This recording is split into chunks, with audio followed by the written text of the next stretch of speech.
Hello, in this lesson we're going to explore device extensions. We're going to need our device to support having a swap chain.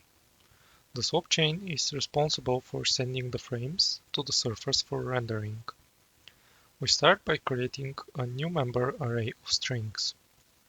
This will be the required device extensions that we need. And inside this array we're going to need the vk chronos swap chain extension name.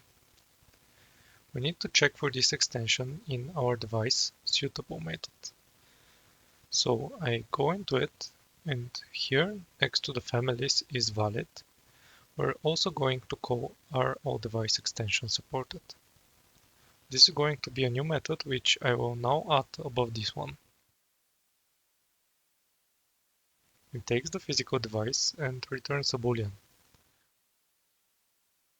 I also copy the signature so that I add it in the header file. Then I return to define its body. I'll have to enumerate the available device extensions by calling vk enumerate device extension properties. You have already seen this pattern. We initialize the count variable, and then we create a vector with it.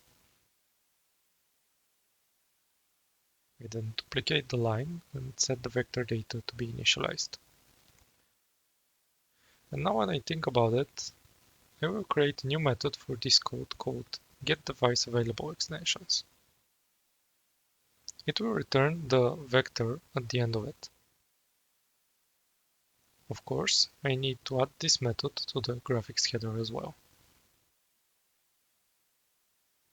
And now we can call this method to get the available extension properties.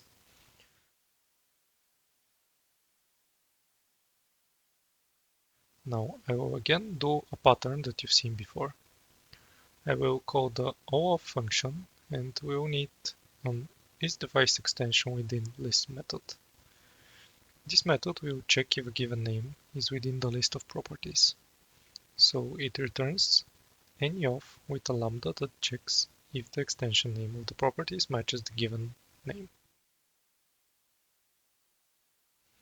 And in fact, this is so similar that we've written this functionality before. Here in the instance and extensions, you can see we've created these methods already.